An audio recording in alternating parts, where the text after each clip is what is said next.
Reconstruction itself refers to the policies implemented between 1863 and 1877, when the nation focused on winning the Civil War, abolishing slavery, defeating the Confederacy, and reconstructing the nation and the Constitution.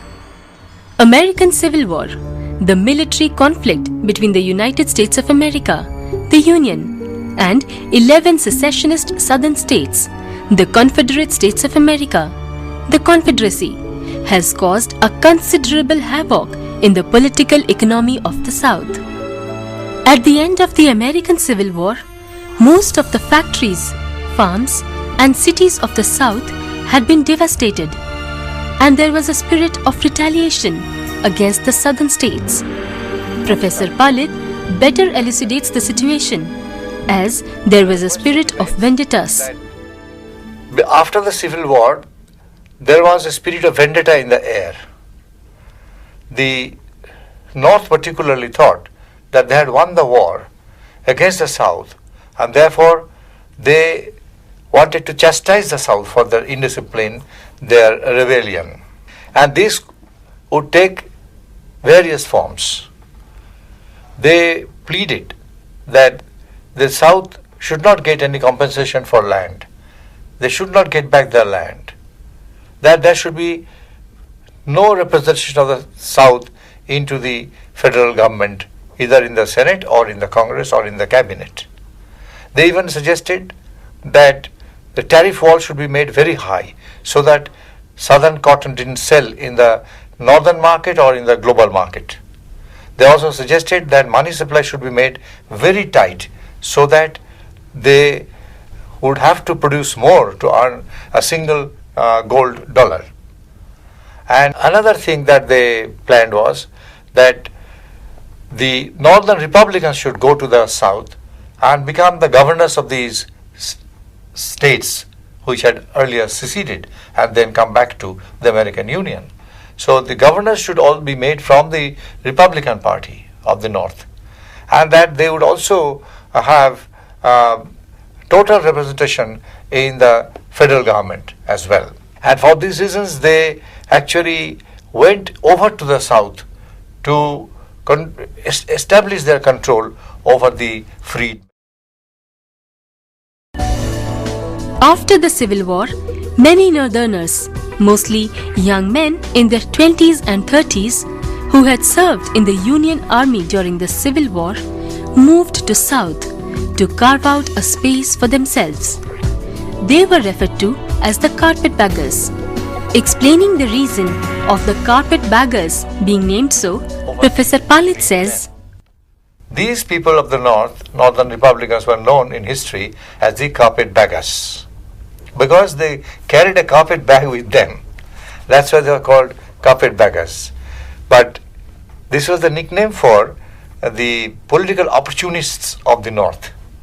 But they were not only from the North. There were people, their collaborators in the South as well. There were Southern Republicans, some of them, who are known as scalawags. Scalawags also did the same thing. They joined hands with the carpetbaggers in exploiting the illiterate freedmen of the South. And for this reason, they established what they called Freedmen's Bureau. The function of these Freedmen's Bureau is to train the recently freed black Americans in the exercise of votes. And they were even told to vote early and often. That means they tried to politically corrupt them. Actually, they were to do whatever they were bidden to do. They had to be at the beck and call of these opportunists from the North, the carpetbaggers from the North. To back it up, the Freedmen's Bureau also had a few legislations passed in the South, which were known as Black Acts.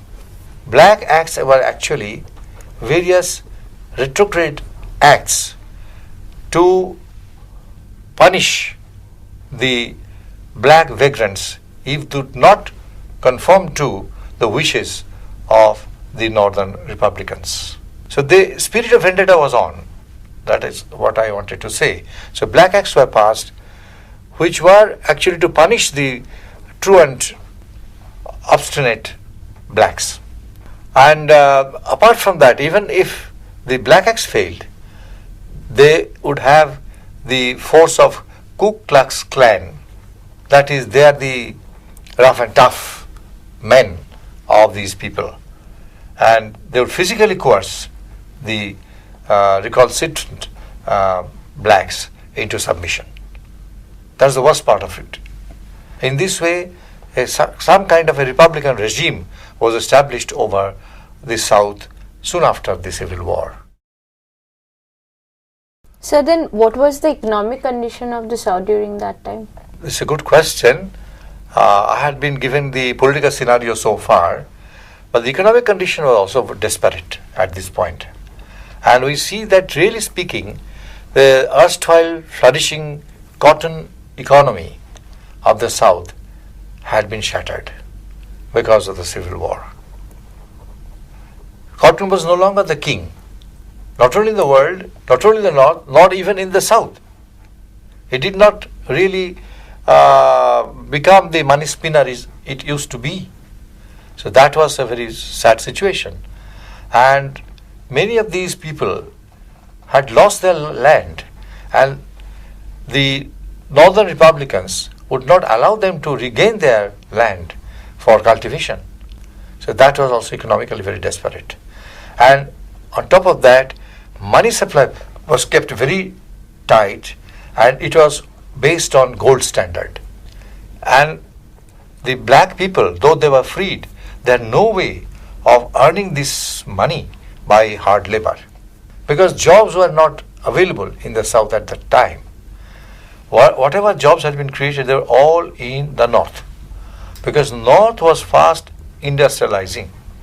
Factories were being opened, mills were being opened there. South was basically a plantation economy. Therefore, once the plantations were destroyed due to war, they had lost their jobs, they have lost their lands, and then they're taking their trek to the North. So we can say that the economy of the South was desperate, and the people were unhinged from the previous economic security. Such vindictive measures adopted against the Southerners left them truly desperate and entirely at the mercy of the Northerners. It took another sage-like president, Andrew Johnson, to better the situation and to renew the feeling of oneness in the American Union. President Abraham Lincoln was the major policy maker until his assassination in April 1865. He initiated the process of Reconstruction in most of the state as soon as federal troops took control of them. But the process stalled less than a week after the South surrendered. He was assassinated by John Wilkes Booth in April 1865. After the demise of Abraham Lincoln, Andrew Johnson succeeded him as president. The Reconstruction measure adopted by Andrew Johnson was a noble attempt to rehabilitate both the Southern polity and its economy. Dr. Chittabrata Pilot, in his lecture discussion, describes President Johnson as a very sage politician. And fortunately speaking, there was a very sage politician from among the Republicans who became the next president. Soon after Lincoln was murdered, temporary presidency of Grant was also over. By regular election, Andrew Johnson became the new president. I have called him a very sage politician in the sense that he had not that kind of a mood of vendetta. He was a practical politician. So he tried his best to heal the wounds and to get back these seceded states into the American Union, and also to consolidate American economy, both North and South, together as a national economy. So, sir, was Andrew Johnson's policy social or political? Well, this is a very searching question. If you ask me like that, I would say that initially it was political, no doubt about that. So there are many authors who had said that It was more a political reconstruction during Johnson's period rather than social rehabilitation. But so far as I can see it, we see that Andrew Johnson tried both. Political reconstruction was there to give these people franchise. The black people should get this franchise, they should cast their vote properly, and they should be able to get their own representatives in the southern states and finally also in the National Congress and the Senate. So he had that kind of attitude, no doubt. But at the same time, he felt that unless southern economy was regenerated, North couldn't provide all these freedmen with jobs, with other kinds of work and housing and other facilities. It would not be possible for the North entirely to take the burden of the blacks from the South. So South also had to regenerate its economy, and we find that Andrew Johnson was trying his best to do that. So he was combining both the political reconstruction, giving political rights to the freedmen, right of vote, suffrage, and his participation in the government, that was there. At the same time, he also tried social rehabilitation. I hope that satisfies your question. I carry on the story from this point. Further, I would say that a time came when all these bickerings between the South and the North, between the Republicans and Democrats, gradually faded out. And we see that Andrew Johnson, finally, when he was leaving, he created a climate through which a real compromise could come.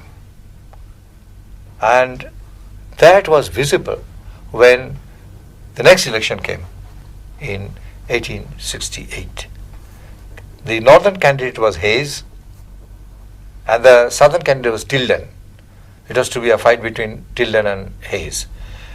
Tilden was representing solid South with a southern agenda of rehabilitation, of political opportunity. And the northern Republican leader, Hayes, he had a northern agenda, no doubt, that there should be free economy, free people, industry, and urbanization and all that. That program was there. At the same time, Hayes wanted to reconcile the South very much. Rutherford B. Hayes, who became the 19th President of America, ran for presidency at a critical time. It was the Reconstruction era, and Hayes actually transformed his entire campaign as a fight for Reconstruction. There he came out with a big liberal package. In this package, there are a lot of incentives given to the South.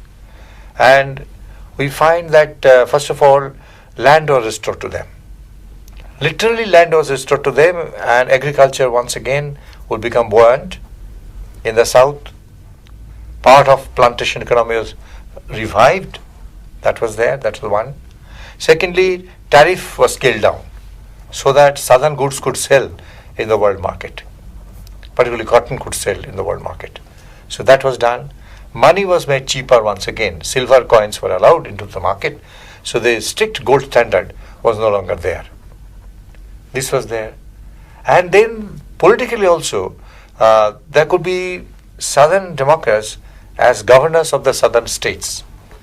They could also come into the Senate and Congress in the federal government through black votes, black constituencies.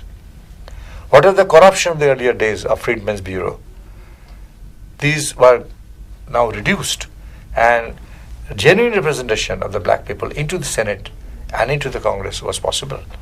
And Hayes even went to the extent of allowing one Southern Democrat, or he had to be a Republican or a follower of the Republican principle, as a cabinet secretary. So up to these concessions were given. When these concessions were given, naturally tension was over. That vendetta was completely over. A perfect reconciliation was possible. And we see that Tilden bowed down before Hayes, and Hayes won the election by a huge margin. So the Republicans became president once again. It was a Republican regime. Nevertheless, South had been properly accommodated, assimilated into the national framework. So that's how the problem was by and large solved. The first pair of historians who had raised some controversy were R.G. Randall, who is the authoritative historian of the Reconstruction. His famous book, Civil War and Reconstruction, is well known. And there he says that the Reconstruction program was insincere, that it was mostly political reconstruction. They bothered too much about political rehabilitation rather than social and economic. That was his contention. And he had criticized the malpractices in the elections, manipulation of the black votes by slogans like vote early and often, etc., etc. So that was there. And therefore he has criticized Reconstruction program very much. But on the other hand, we have Coulter, who had also written a very good book on Southern Reconstruction. Coulter says, no, it was not really a blackout of honest government, blackout of social justice. It was not like that.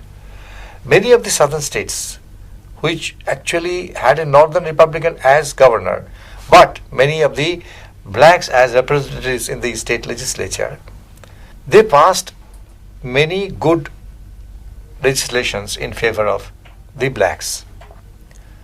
And there is a whole agenda of social reform in the state legislatures. Particularly, he has cited the case of South Carolina, where night schools were opened by legislation. Adult education and children's education was provided. Women's emancipation was talked about. The loans were remitted. Then further land was back to the tiller in many cases. Sir, then what is your opinion with regard to this argument? Well, from an Indian perspective, reading critically both the versions of Randall and Coulter, I have come to the conclusion that truth lies in between them. It was not really speaking a blackout of honest government. After all, it's a very critical time. There's the best of times and at the same time worst of times. So because of that, there was a lot of wavering, no doubt. But something definitely was achieved. There was at least a political framework laid down through which the blacks could record their voice. That was achieved. On the other hand, socially and economically, we find that a lot of valuable legislations are made for their social rehabilitation. So, abuses were there. We cannot rule out the abuses.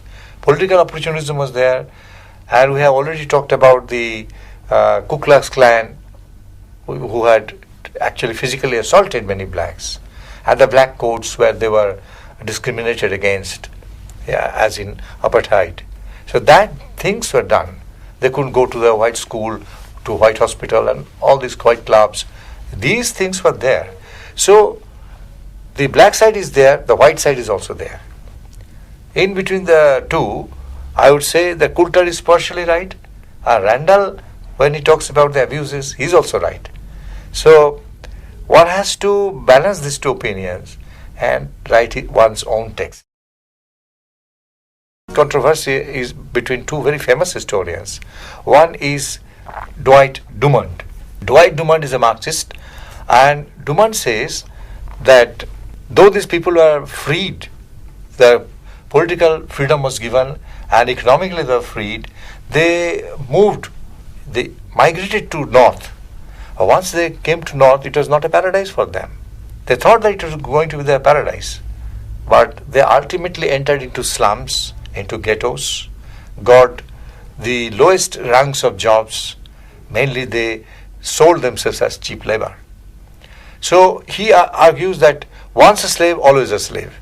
So their condition, whether free or slave, was more or less the same. Coming to north was really not a boon to them. And had to slog for this kind of labor-intensive jobs for a long time. They remained the pariah within quotes. So that was the thing. But this argument of Dumont has not been accepted by the other notable historian, Gutman. Gutman has also written on this rehabilitation of the blacks in the North on that subject. And Gutman says, no, it was not such a bleak picture. North was not so hostile to the blacks. The whites were not so hostile to the blacks. Because this was the period of industrial revolution and big business. They needed a lot of cheap labor. And therefore, these black laborers were very much welcome, who could really put in hard work. And therefore, they were welcome, and they were given a lot of social security measures for proper rehabilitation. So, sir, in this context, what do you think? Wherein lies the truth? I would say, once again, the truth lies in between the two. In between the two. And the blacks are to blame themselves also. But the white people, they basically remain, we can say the upper crust. And they continue to look down upon the blacks, maybe due to color, due to race. That is a factor. The racism is rampant. Not only with the blacks, even with other browns in the country. Finally, I would sum up by saying that I have my personal Indian perspective on this question, and that is, it was neither a paradise regained nor a paradise lost. The situation was somewhere in the middle, and there were some gains, more losses, and racism prevailed, and this what we called the marginalization of the blacks continues, and only recently, because a black president from the South, Barack Obama, has come to the White House, situation has considerably improved. I think as the world progresses, there is more of globalization, more of economic meltdown. I think the color bar or other things will also melt down, and so society will be more democratic and more humanitarian.